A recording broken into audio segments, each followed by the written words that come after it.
I Survived the San Francisco Earthquake 1906 by Lauren Tarshis. Chapter 9. It had to be Wilkie. Leo had seen Fletch dive out the door, but not Wilkie. He must have gotten caught in that shower of bricks. Leo's heart pounded. Just a few minutes ago, he would have prayed for Wilkie Barnes to get buried in a heap of rubble. But now he and Morris rushed over and started grabbing bricks off the pile on top of the bully. The air was getting smokier, but Leo and Morris kept working until finally they could see Wilkie. He was turned on his side and his face hidden. Morris gently put his fingers against Wilkie's throat. "He's alive," Morris said. "I can tell that." But Wilkie still wasn't moving, and he was pinned under two huge roof beams.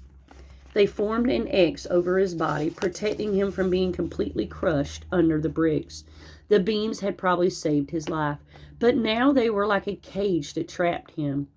Leo Morris tried to lift one of the beams, but it was too heavy. Leo looked around and saw that a house 3 doors down was on fire. Flames reached out of the window like bright orange arms trying to grab the houses all around it.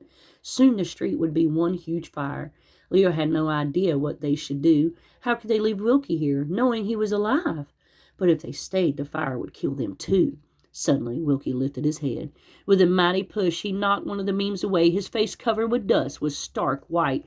Blood oozed from a gash on his forehead. He really did look like a monster.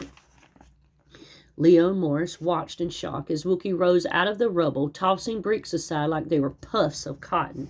He stood up, dusted himself off, and looked around like he'd just woken up from a deep sleep. "Is Fletch alive?" he asked. "He got out," Leo said. Wilkie sighed in relief, but then he looked around. "Then where is he?" he asked. "Where's Fletch?" He left," Morris said. "He didn't try to get me out. He just took off without me." Morris and Leo looked at each other. Neither wanted to say the truth that Fletch had left Wilkie for dead in the rubble. But Wilkie figured this out. His expression suddenly changed to fury. He picked up a brick and hurled it toward the pile of rubble that had been the saloon. He did it again and again and again. His eyes bulged. He grunted and growled like the rabid dogs that roamed the alleys. And then finally Wilkie slumped down into the ground out of breath. He looked up at Leo and Morris. His eyes set deep and his chubby face were filled with confusion. His lips quivered and Leo thought he might burst into tears.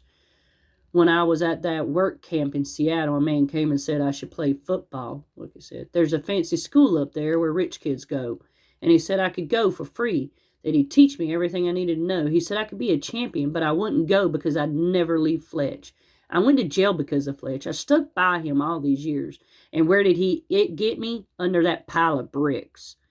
Leo had no idea what to say, but Morris did. "Come with us," he offered. Wilkie looked at Morris and then at Leo.